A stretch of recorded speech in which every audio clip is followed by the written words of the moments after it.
ఆకాశవాణి వరంగల్ కేంద్రం కిసాన్ వాణి రైతు సోదరుల కార్యక్రమం. ఈ కార్యక్రమాన్ని మీకు సమర్పిస్తున్నవారు కేంద్ర వ్యవసాయ మరియు రైతు సంక్షేమ మంత్రిత్వ శాఖ, భారత ప్రభుత్వం.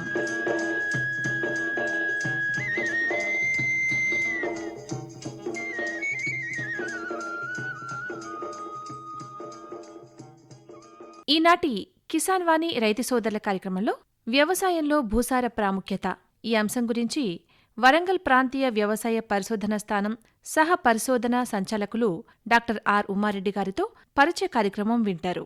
అనంతరం సేంద్రియ పద్ధతిలో పత్తి, వరి సాగులో అనుభవాలు, హన్మకొండ జిల్లా హసంపర్తి మండలం సీతంపేట గ్రామ అభ్యుదయ రైతు టి ఆదిరెడ్డి గారితో పరిచయ కార్యక్రమం వింటారు.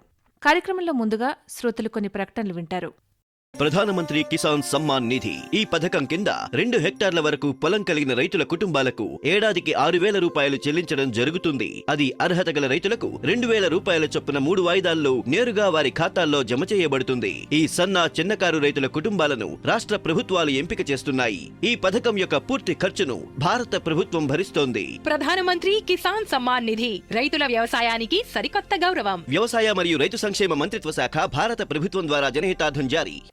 ఇప్పుడు వినండి, వ్యవసాయంలో భూసార ప్రాముఖ్యత ఈ అంశం గురించి వరంగల్ ప్రాంతీయ వ్యవసాయ పరిశోధనా స్థానం సహ పరిశోధనా సంచాలకులు డాక్టర్ ఆర్ ఉమారెడ్డి గారితో పరిచయ కార్యక్రమం. పరిచయకర్త మోటి చిరంజీవి గారు. వ్యవసాయం చేసేటువంటి రైతులకు ప్రధాన ఆధారం నేల.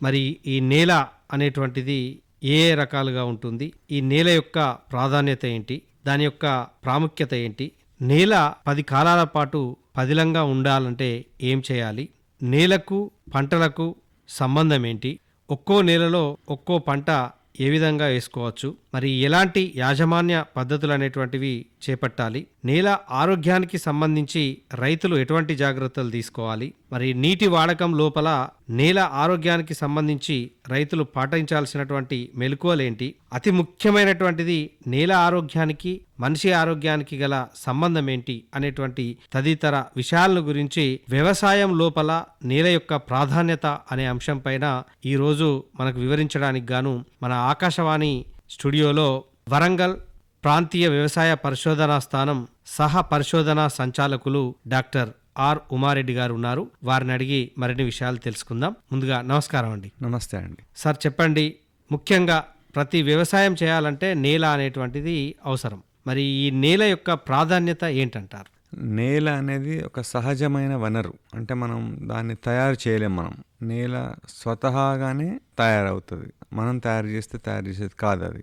ముఖ్యంగా మనం ఎంత మంచి యాజమాన్య పద్ధతులు చేపట్టినప్పటికీ, లేకపోతే వాతావరణ పరిస్థితులు ఎంత అనుకూలంగా ఉన్నప్పటికీ, మరియు అధిక దిగుబడినిచ్చేటువంటి కానీ లేకపోతే చీడపీడలను తట్టుకునేటువంటి కానీ అనేక వంగడాలు తయారు చేసినప్పటికీ, ఇవి ఏవి ఉన్నా కూడా నేల తన యొక్క సహజమైనటువంటి లక్షణాన్ని కనుక కోల్పోయినట్లయితే, అంటే తన స్వభావ సిద్ధతను కనుక లేకున్నట్లయితే మనం అనుకున్నటువంటి దిగుబడులు సాధించడం కష్టం.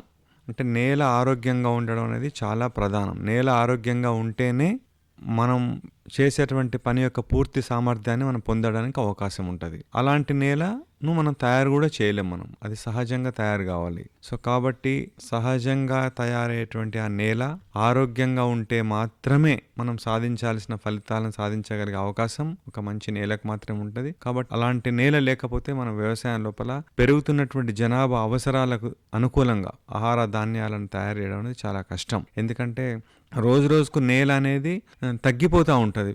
అంటే వివిధ అవసరాలకు మనిషి నేలను వాడుతూ ఉంటాడు. అంటే అర్బనైజేషన్, సిటీల లోపల ఇండ్ల నిర్మాణం కొరకు కానివ్వండి, లేకపోతే రోడ్లు, బిల్డింగ్లు మరియు ఇతర ఇండస్ట్రీస్, ఇలాంటి అవసరాల కొరకు జనం పెరుగుతూ ఉన్నారు. కాబట్టి అవసరాలు పెరుగుతూ ఉంటాయి. ఆ రకంగా నేల వాడకం కూడా పెరిగిపోతూ ఉంటుంది. సో వ్యవసాయానికి యోగ్యమైనటువంటి నేల తగ్గిపోతూ ఉంది. ఆ తక్కువగా ఉన్నటువంటి నేల ఆరోగ్యం కనుక లేకపోతే మరింత కష్టమవుతుంది మనకు. కాబట్టి ఒక సహజమైనటువంటి ఈ వనరును చాలా భద్రంగా ఉంటేనే మనకు పెరుగుతున్న ప్రజల యొక్క అవసరాలకు అనుకూలమైనటువంటి వ్యవసాయ ఉత్పత్తులను మనం సాధించడానికి అవకాశం ఉంటుంది మనకు. మరి ఈ నేల ప్రాధాన్యత అనేటువంటిది ఈ విధంగా ఉంటే, నేల 10 కాలాల పాటు పదిలంగా ఉండాలంటే, నేలను పరిరక్షించుకోవాలంటే ఏం చేయాలంటారు?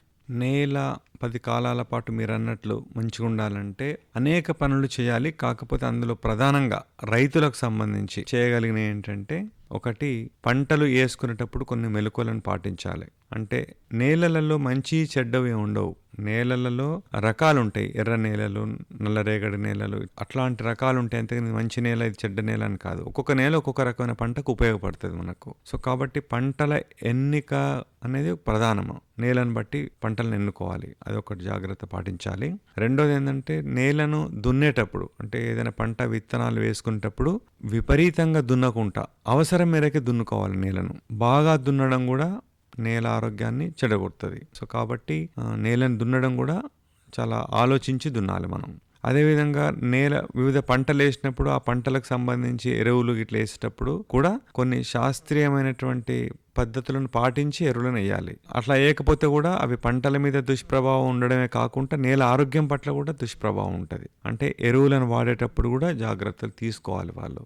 అదేవిధంగా నీళ్లు పెట్టేటప్పుడు కూడా, నీళ్లు ఉన్నా లేకపోయినా నీళ్లను ఎంత మేరకు అవసరమో అంత మేరకే వాడాలి. అంతకంటే ఎక్కువ వాడినా, అంతకంటే తక్కువ వాడినా కూడా నేల యొక్క ఆరోగ్యం చెడిపోతుంది. సో కాబట్టి ఇట్లా రైతు నిత్యం తను పంటలు పండించేటప్పుడు చేస్తున్నటువంటి పంటల ఎన్నిక, దున్నడము, ఎరువులు వేయడం, నీళ్లు పెట్టడం, ఇలాంటి అనేక విషయాలలో ఏ విషయంలో రైతు అజాగ్రత్తగా ఉన్నా కూడా నేల ఆరోగ్యం చెడిపోతుంది. ఒకసారి నేల ఆరోగ్యం చెడిపోయింది అంటే ఇంకా మనకు మంచి విత్తనాలు వాడినా, వాతావరణం అనుకూలంగా ఉన్నా, ఇంకా మనం ఇతర పనులు బాగా చేసినా కూడా మనం అనుకున్నటువంటి పూర్తి సామర్థ్యం మనం పొందడం కష్టం. కాబట్టి ఇప్పుడు నేను చెప్పినటువంటి కొన్ని విషయాల పట్ల రైతులు తప్పనిసరిగా జాగ్రత్తగా ఉండాలి నేల ఆరోగ్యానికి సంబంధించి. మరి ఈ నేలను కాపాడుకోవాలి, నేలను 10 కాలాల పాటు పదిలంగా ఉండాలంటే ఇవన్నీ చేయాలంటారు. అయితే ఇప్పుడు నేలకు, పంటకు, ఈ పంటల ఎంపికకు సంబంధం ఏంటంటారు? ఇప్పుడు చాలా సందర్భాల లోపల మనం నేలలో పంటలు పండించేటప్పుడు చాలా తక్కువ సందర్భాల లోపల నేల గురించి ఆలోచిస్తాం. మనం పంట వేసుకునేటప్పుడు దాంట్లో మనకు మార్కెట్ పరంగా ఏది అనుకూలంగా ఉంది, ఏ పంట వేస్తే మనకు మార్కెట్లో కొంచెం ఇబ్బందులు ఉండవు, ఏ పంట వేస్తే కొంత ఆదాయం మంచిగా ఉంటుంది మనకు, ఏ పంటకు కొంచెం కూలీలు తక్కువ మంది పడతారు, ఏ పంట లోపల యంత్రాలను బాగా వాడచ్చు, ఇట్లా కొన్ని మనకు అవసరం ఉన్న విషయాలను దృష్టిలో పెట్టుకొని మాత్రమే పంటలను ఎన్నుకుంటాం మనం. కానీ మనం నేల గురించి ఆలోచించడం చాలా తక్కువ సందర్భాల్లో ఆలోచిస్తాం మనం. అయితే ప్రధానంగా రైతులు చేస్తున్న ఒక పొరపాటు ఏమై ఉంటుందంటే, ఒకే పంటను పదే పదే సాగు చేస్తారు అన్నట్టు నేల లోపల. ఉదాహరణకు వరి, వానాకాలం వరే వేస్తాం, యాసంగి వరే వేస్తాం, మళ్ళీ వానాకాలం వరే, మళ్ళీ యాసంగి వరే, అంటే అది మొత్తంగా వరి పొలం ఎప్పటికీ. అట్లనే పత్తి, ప్రతి సంవత్సరం పత్తి వేస్తుంటాం మనం అందులోపల.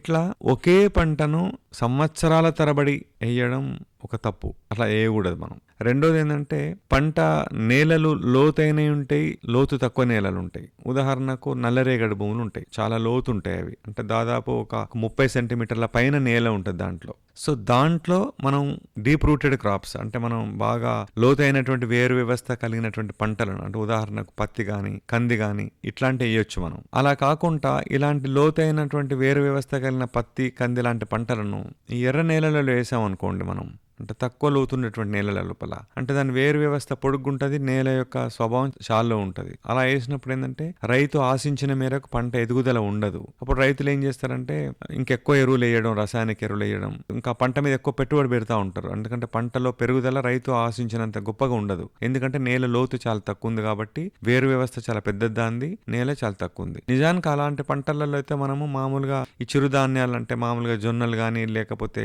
పల్లికాయ కానీ, లేకపోతే ఇతర పంటలు పెసర్లు, కందులు ఇట్లాంటివి వేసుకోవాలి మనం. కానీ మనం పత్తి వేసినాం అందులోపల. సో అలా వేసినప్పుడు ఏంటంటే పంట ఒక ఎదుగుదల సరిగా లేనప్పుడు రైతు వేరే రకంగా దాని ఎదుగుదలను పొందడం కొరకు అనేక రకాలుగా ఖర్చు పెడతా ఉంటారు. అది తన ఖర్చును పెంచడమే కాకుండా నేల మీద కూడా దుష్ప్రభావాలు ఉంటా ఉంటుంది. సో కాబట్టి ఒకే పంటను ఏండ్ల తరబడి అదే పంటగా పదే పదే మిర్చి మిర్చి మిర్చి, పసుపు పసుపు పసుపు, మొక్కజొన్న మొక్కజొన్న మొక్కజొన్న, వరి వరి వరి, పత్తి పత్తి పత్తి, ఇట్లా ఒకే పంటను ఎప్పుడూ వేయకుండా పంటను మార్పిడి అయినా చెయ్యాలి. అంటే ఉదాహరణకు వానాకాలం వరేసాం, యాసంగి వరికి ప్రత్యామ్నాయంగా అపరాలు కానివ్వండి, లేకపోతే పొద్దుతిరుగుడు కానివ్వండి, మొక్కజొన్న కానివ్వండి, లేదా కూరగాయలు కానివ్వండి, ఇట్లాంటి వేసి మళ్ళీ నెక్స్ట్ ఇయర్ మళ్ళీ వరి, ఇట్లా వేయడం చేత ఏంటంటే లోపల పోషకాల యొక్క రీసైక్లింగ్ జరుగుతూ ఉంటుంది. అంటే ఒకే లోతైన నేల నుంచి మొక్క తన అవసరాలకు సంబంధించిన పోషకాలు వరేసామనుకోండి, వరి దాదాపు ఒక 15 సెంటీమీటర్ల లోతులో ఉండేటువంటి కొన్ని రకాల పోషకాలను తీసుకుంటుంది. మళ్ళీ వరేసామనుకోండి, మళ్ళీ అదే అదే 15 సెంటీమీటర్ల నుంచి మళ్ళీ అవే పోషకాలను తీసుకుంటది. ఇట్లా ఏండ్ల తరబడి అదే వరి వేసుకుంటూ వెళ్తే ఆ పర్టికులర్ డెప్త్ లో ఆ పర్టికులర్ న్యూట్రియంట్స్ అనేది డెఫిసిట్ ఉంటాయి. సో నెక్స్ట్ వరి వేసినప్పుడు అనుకున్న దిగుబడి రాదు మనకి, అప్పుడు రైతు ఇబ్బంది పడతా ఉంటాడు. అట్లా కాకుండా ఒకసారి వరి వేసి మళ్ళీ నెక్స్ట్ వేరే క్రాప్ వేసాం అనుకోండి, సాయిల్ లోపల కొంత వెదరింగ్ ఇట్లాంటివి జరిగి మళ్ళీ కొంత ప్రాసెస్లు జరిగి మళ్ళీ న్యూట్రియంట్ రీసైక్లింగ్ జరిగి నెక్స్ట్ మళ్ళీ వరి వేసేటప్పటికి న్యూట్రిషన్ అనేది బ్యాలెన్స్డ్ గా ఉంటుంది. సో మళ్ళీ వివిధ లేయర్ల నుంచి అనేక రకాల లోతు నుంచి పోషకాలను కూడా తీసుకోవడం జరుగుతుంది. సో కాబట్టి పంటను మార్పిడి చేయడం ఒక పద్ధతి, మరియు నేల రకాన్ని బట్టి పంటను ఎన్నుకొనుడు, అంటే లోతైన భూమి లోపల లోతైనటువంటి వేరు వ్యవస్థ కలిగిన పంటలు, షాలో సాయిల్స్ ఎర్ర చిలక నేల లోపల ఒక రకమైన పంటలు, లాటరైట్ సాయిల్స్ అంటే ఉదాహరణకు మనకు కొన్ని చాలా ఎరుపు నేలలు ఉంటాయి, కొన్ని అంటే మామూలు ఎరుపు నేలలు కాకుండా లాటరైట్ సాయిల్స్ అని ఉంటాయి. అట్లాంటి వాటి లోపల ఈ అల్లం అని పసుపు అని ఇట్లాంటి బాగా వస్తాయి. సో కొన్ని శాండీ సాయిల్స్ ఉంటాయి, అట్లాంటి సాయిల్స్ లోపల కొన్ని పల్లికాయ అని జీడి మామిడి ఇట్లాంటి బాగా వస్తాయి. సో కాబట్టి నేలకు అనుకూలంగా పంటను ఎన్నుకునుడు, ఆ పంటల్లో కూడా ప్రతి సంవత్సరం అదే పంటగా కాకుండా పంటను మార్పిడి చేయడం, లేకపోతే పంటల లోపల అంతర పంటగా వేరే సాగు చేయడం, ఇట్లాంటి పంటలను కొంచెం మార్చి చేసుకున్నట్లయితే నేల లోపల ఒక పోషకాల యొక్క సమతుల్యత దెబ్బతినకుండా రైతుకు కూడా పెట్టుబడి బాగా పెరగకుండా ఉండేందుకు అవకాశం ఉంటుంది. ఇలాంటి యాజమాన్య పద్ధతులు చేపట్టినట్లయితే నేల బాగుంటుందంటారు. రైతులు ముఖ్యంగా యాజమాన్య పద్ధతులు నేల ఆరోగ్యానికి సంబంధించి అనేటప్పుడు ఒక 2-3 విషయాలు గుర్తుపెట్టుకోవాల్సింది ఏంటంటే, ముఖ్యంగా నేల ఆరోగ్యం అనేది చాలా వరకు నేలలో ఉన్నటువంటి సేంద్రియ కర్బనం మీద ఆధారపడి ఉంటుంది. సేంద్రియ కర్బనము అనేది మనకు జనరల్గా ఎట్లా వస్తుంది నేలకు అని అంటే, మనం పండించేటువంటి పంటల అవశేషాలు అంటే ఆకులు కానీ కాండం కానీ ఆ పంటలో మనకు అవసరం ఉన్నది తీసుకోగా మిగతా ఈ నేల లోపల కలియ దున్నడం ద్వారా కానీ, లేకపోతే ఈ పశువులెరు కోళ్ళెరు ఇట్లాంటి, లేకపోతే చెరువు మట్టి ఇట్లాంటి మనం అందజేయడం వల్ల కానీ, లేకపోతే లెగ్గిమ్ జాతి పంటలను మనం అంతర పంటగా కానీ, లేకపోతే ఒక సంవత్సరం లోపలే ఏదో ఒక సమయం లోపల పంట మార్పిడిలో చేయడం కానీ, ఇట్లా లేకపోతే పచ్చి రొట్టె ఎరువులను సాగు చేయడం కానీ, ఇట్లాంటి అనేక వివిధ పద్ధతులు అవలంబించడం ద్వారా నేలకు సేంద్రియ కర్బనం వస్తుంది. సేంద్రియ కర్బనం నేల లోపల ఉన్నట్లయితే అప్పుడు సహజంగానే సూక్ష్మజీవుల సంఖ్య కూడా బాగుంటుంది నేల లోపల. ఎప్పుడైతే సూక్ష్మజీవుల సంఖ్య నేలలో సరిపోయేంత ఉంటుందో వాటి ఎంజైమ్స్ ద్వారా అనేక రకాల రసాయనిక చర్యలు కూడా జరుగుతూ ఉంటాయి. తద్వారా నేల లోపల ఒక పోషకాల యొక్క సమతుల్యత దెబ్బతినకుండా ఉంటుంది. కాబట్టి సేంద్రియ కర్బనం అనేది చాలా ఇంపార్టెంట్. అయితే ఈ సేంద్రియ కర్బనం పెరగడం కొరకు రైతులు చేయాల్సిన కొన్ని యాజమాన్య పద్ధతులలో ముఖ్యంగా ఈ పంట అవశేషాలను ఎట్టి పరిస్థితుల్లో తగలబెట్టకుండా ఉండడం, తప్పనిసరిగా దాన్ని ఏదో ఒక పద్ధతి లోపల తిరిగి నేల లోపలే కళ్ళె దున్నడం అనేది అది చాలా తప్పనిసరి పని.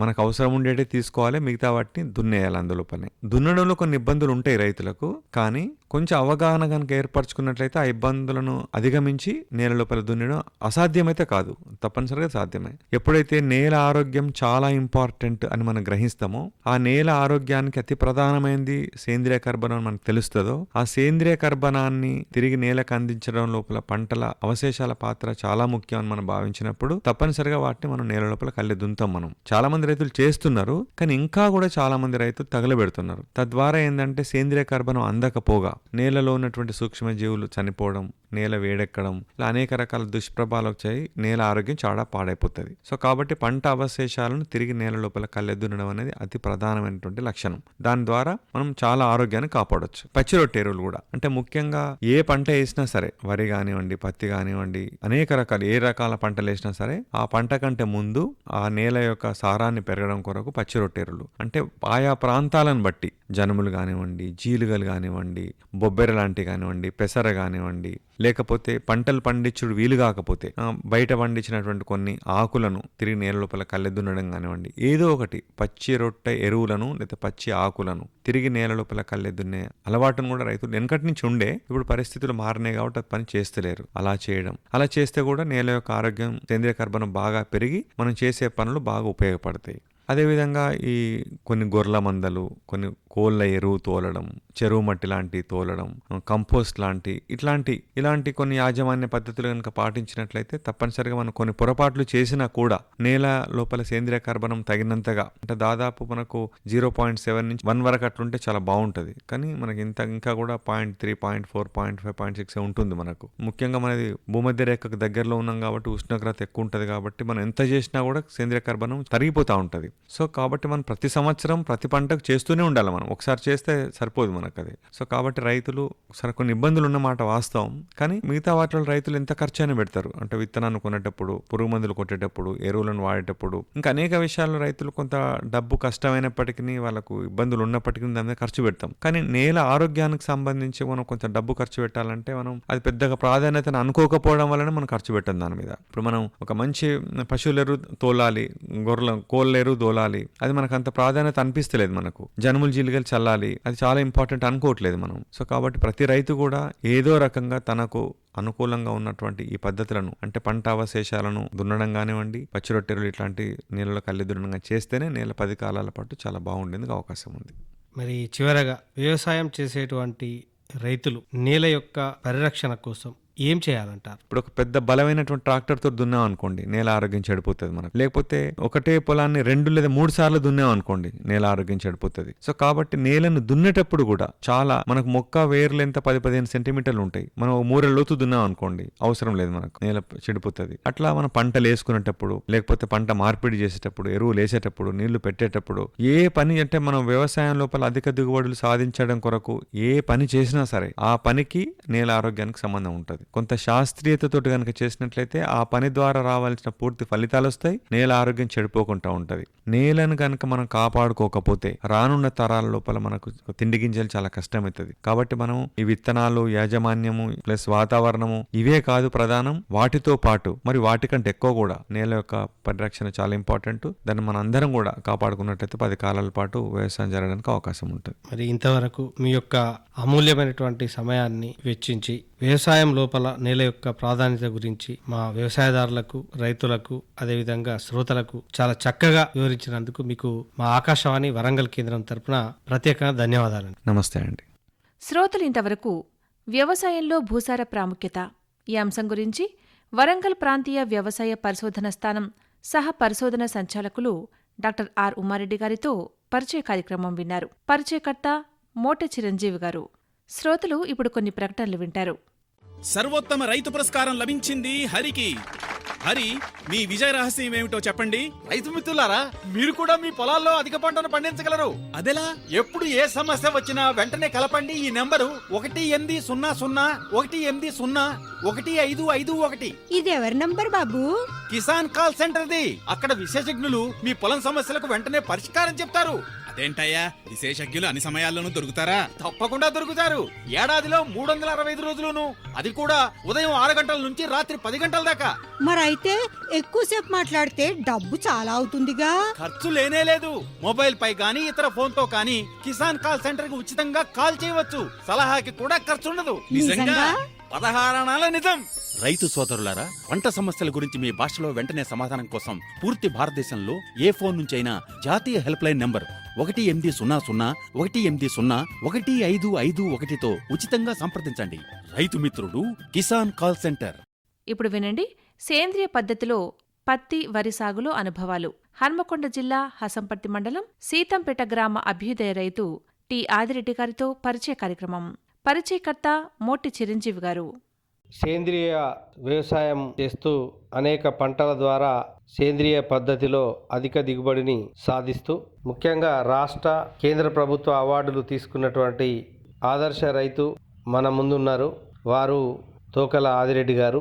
గత 35 సంవత్సరాల నుండి వ్యవసాయం చేస్తూ, మామూలుగా అందరూ వ్యవసాయం చేస్తారు, కానీ నేను ఒక వినూత్న పద్ధతిలో వ్యవసాయం చేయాలనేటువంటి ఉద్దేశంతో సేంద్రియ పద్ధతి ద్వారా ఏ పంటకు కూడా అధికంగా ఎరువులు కానీ మందులు కానీ వాడొద్దు, తద్వారా మానవులకు హాని కలుగుతుంది అనేటువంటి విషయాన్ని దృష్టిలో ఉంచుకొని సేంద్రియ వ్యవసాయం చేస్తున్నటువంటి రైతు ఆదిరెడ్డి గారు. మరి వారు ఏ ఏ పంటల్లో సేంద్రియ వ్యవసాయం చేయడం జరుగుతుంది, ఏ ఏ పంటల ద్వారా వారికి అవార్డు వచ్చింది అనేటువంటి తదితర విషయాలను వారి మాటల్లో తెలుసుకుందాం. ముందుగా నమస్కారం అండి. నమస్తే సార్, నా పేరు తోకల ఆదిరెడ్డి, గ్రామం సీతంపేట, మండల్ హసన్పర్తి, డిస్టిక్ హన్మకొండ.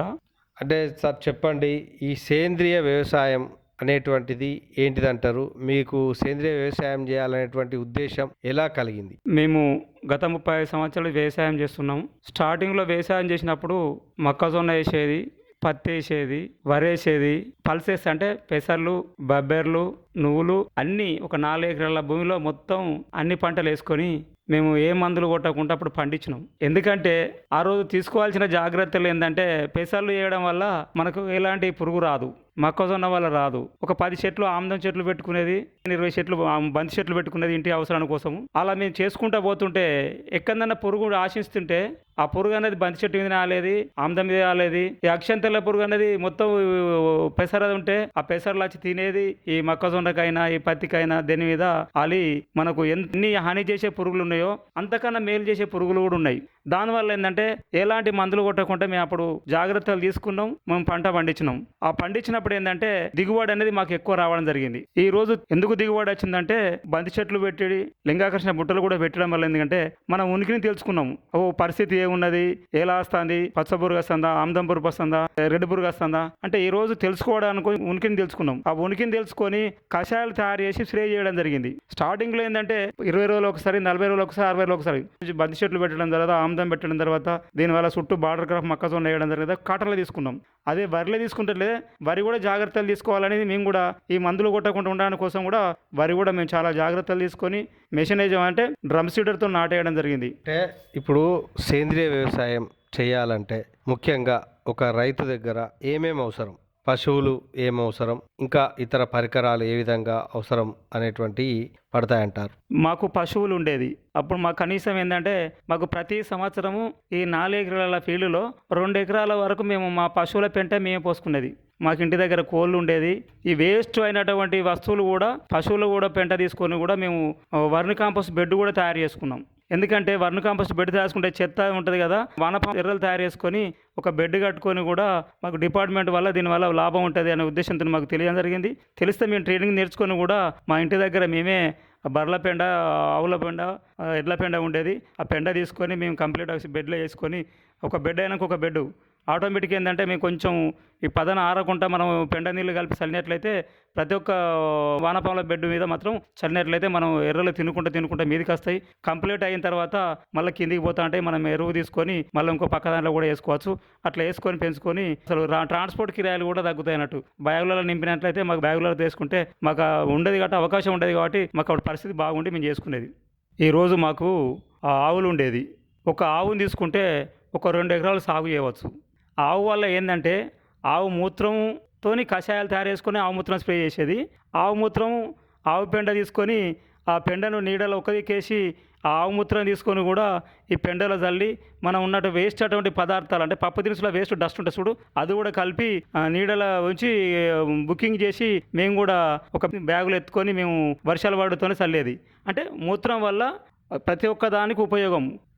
మనం అంటే కషాయాలు తయారు చేసుకొని కూడా ఈ ఆవు మూత్రంతో కూడా మేము స్ప్రే చేసేది. స్ప్రే చేసినట్లయితే మనకు ఎలాంటి హాని ఉండదు. అదే కింద యాపగింజల కషాయం కూడా తయారు చేసుకునేది.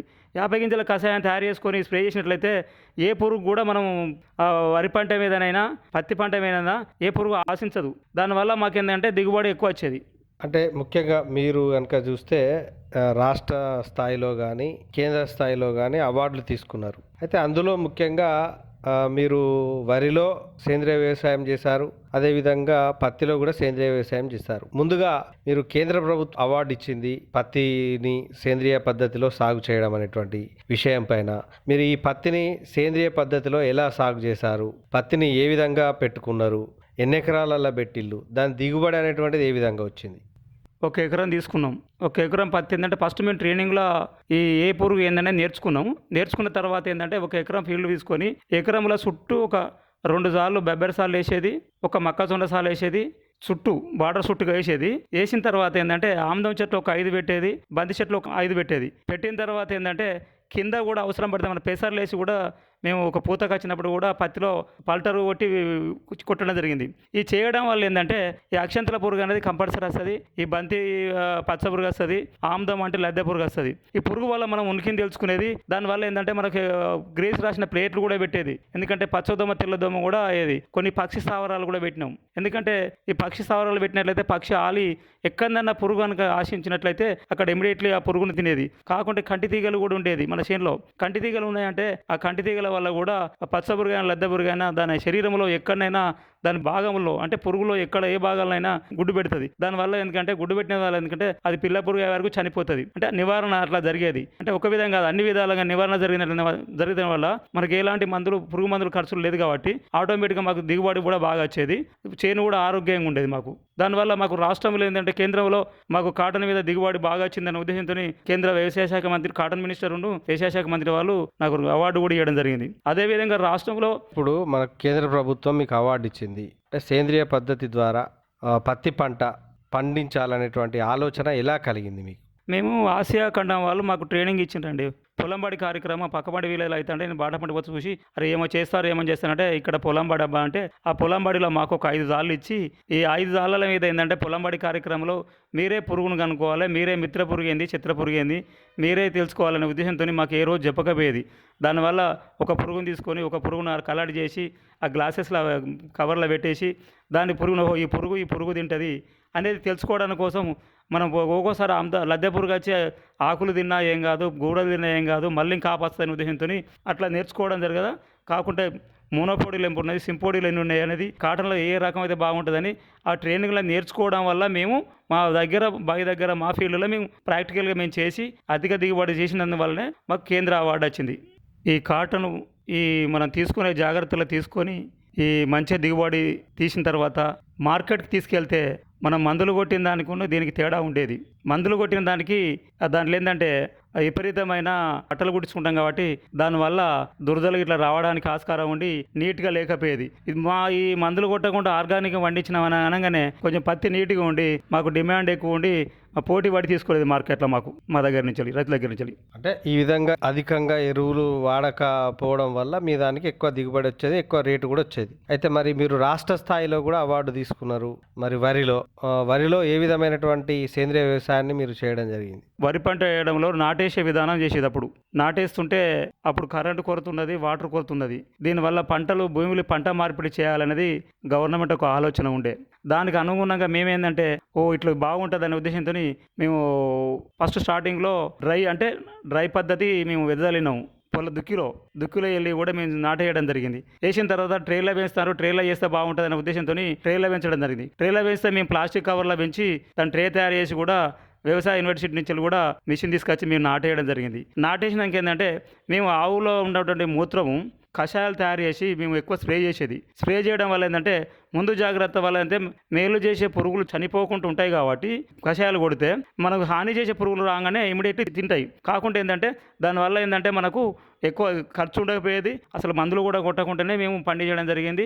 భూమిని తీసుకోవాల్సిన జాగ్రత్తలు తీసుకోవడం వల్ల కొంచెం మాకు అయితే అధిక దిగుబడి వచ్చేది. మళ్ళీ ఇంకొకటి రైతులు ఏంటంటే కొంచెం ఆర్గానిక్ చేసినాం కదా, మా డిమాండ్ మా వడ్లకు ఎక్కువ మేము సన్న రకం వేసేది కాబట్టి రైతుల దగ్గర కొనుక్కోపోవడానికి మా దగ్గర కాంపిటీషన్ వచ్చి మా దగ్గర ఇంకా 200-300 ఎక్కువ పెట్టి కూడా మా దగ్గర కొనుక్కోపోవడం జరిగింది. దానివల్ల రైతులకు మాకు లాభం. మేము ఎందుకంటే కషాయాలు తయారు చేసి ఆవుమూత్రంతో మేము తయారు చేసి ఆవు పేడతో తయారు చేసి మేము స్ప్రే చేయడం వల్ల ఏంటంటే మాకు ఆటోమేటిక్ ఏంటంటే ఖర్చు తగ్గేది. కాకుంటే మా వడ్లు నీట్గా ఉండేది, దిగుబడి మాత్రం బాగా వచ్చేది కాబట్టి మాకు మార్కెట్లో డిమాండ్ ఉండేది. మరి సేంద్రియ వ్యవసాయ పద్ధతి ద్వారా రాష్ట్ర అదేవిధంగా జాతీయ స్థాయిలో అవార్డు తీసుకున్నటువంటి రైతు ఆదిరెడ్డి గారు వరి మరియు పత్తి పంట సాగులో మరి ఏ విధమైనటువంటి సేంద్రియ పద్ధతిలో వ్యవసాయాన్ని చేయడం జరిగింది అనేటువంటి విషయాన్ని చాలా చక్కగా వివరించినందుకు గాను మీకు ప్రత్యేకంగా ధన్యవాదాలండి. Thank you sir.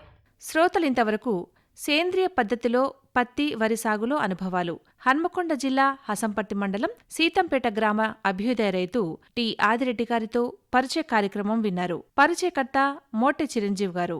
కార్యక్రమంలో ఇప్పుడు కొన్ని ప్రకటనలు వింటారు. కిసాన్ భాయియో गांठ बांध लो बात बहुत है काम की, समृद्धि के पैगाम की। मिट्टी के मिजाज को समझो, मिट्टी के हर राज को समझो, मिट्टी की तुम जांच कराओ, मुफ्त सॉइल हेल्थ कार्ड ले जाओ। कभी मुनासिब बीज लगाओ, सही किस्म की खाद ले आओ, जितनी जरूरी उतनी डालो, सही मात्रा खुद पहचानो, इसको अपना मंत्र बना लो, मिट्टी की सेहत तो जानो। बात बहुत है काम की, कम लागत अधिक वरदान की। किसान भाइयों गांठ बांध लो, आज ही मिट्टी की जांच कराएं। राज्य सरकार के कृषि अधिकारी से संपर्क करें और मुफ्त में सॉइल हेल्थ कार्ड पाएं। कृषि और किसान कल्याण मंत्रालय द्वारा किसान हित में जारी। ఇంతటితో ఈనాటి కిసాన్ వాణి రైతు సోదరుల కార్యక్రమం సమాప్తం. ఈ కార్యక్రమాన్ని మీకు సమర్పించిన వారు కేంద్ర వ్యవసాయ మరియు రైతు సంక్షేమ మంత్రిత్వ శాఖ, భారత ప్రభుత్వం.